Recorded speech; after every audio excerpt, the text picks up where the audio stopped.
ngicela ukubuza kuLungisani. Ngicela ungihloniphele ubhuti Mashezi, ngicela ungihloniphele ubhuti Mashezi.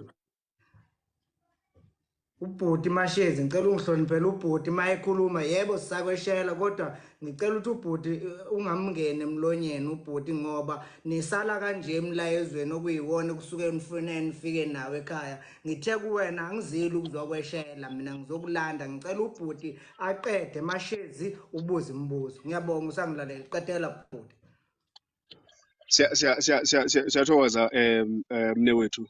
Cha Nkosazane, njoba bengisakuchazela ukuthi angimvuni umfowethu ulapha khona namhlanje ngoba zange ngize ngimvuni.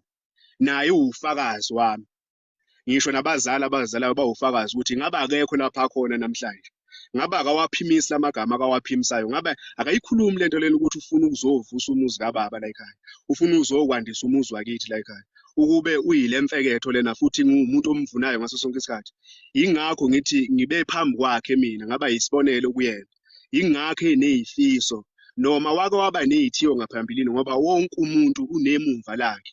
Kodwa imumva yilona elimfundisayo liphinde limqondise ukuthi nansi impilo la ingakhona. Ingakho ke namhlanje ethathe lesi sinqumo sokuthi uyafisa ukuthi kube khona umuntu omuhle kanjena onesizotha kanje nolaka kanje futhi ukuthi asondele eduze kwakhe Nkosazane.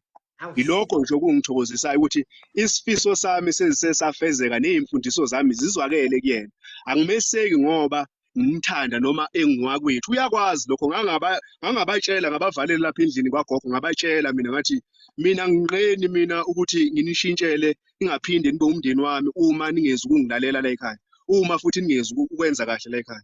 Silapha nje namhlanje akakhalelwa ngane ezinkalweni. Ingoba wangilandela wangilalela ukuthi kukuphi lapha engikhona. Nawe mawusufikile emagcina la ekhaya akekho umuntu ozokuchapha ngeinhlamba ekuchaphela lensizwe yakithi ngoba ivikile kuzo zonke izisele nezigodi ezikhona lapha ngaphansi komthunzi welanga.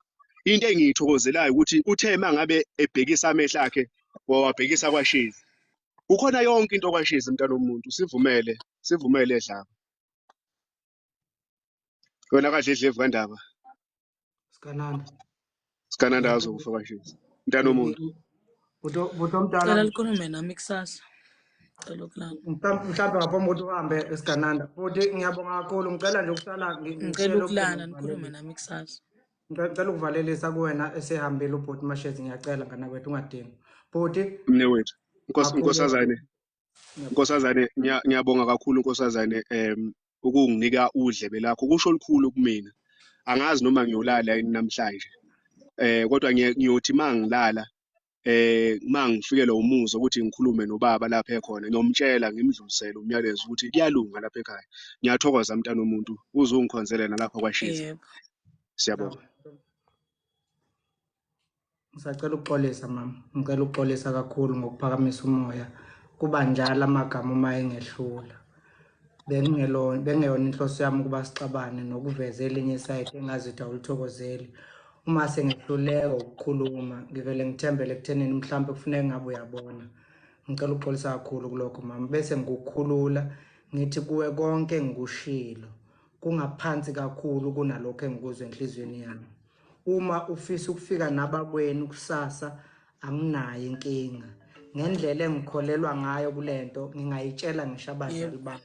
Ngicela ukuxolisa kakhulu mama, bese ngibonga isikhathi onginikeze sona ngivalelise.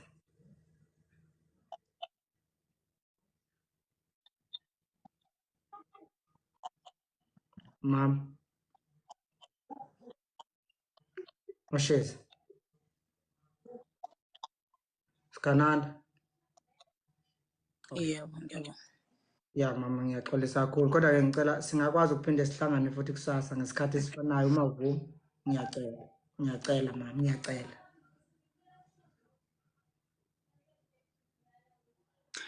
Kulungile kusasa. Ngo-9. Ngiyabonga kakhulu Nkosazane, ngiyabonga kakhulu mama.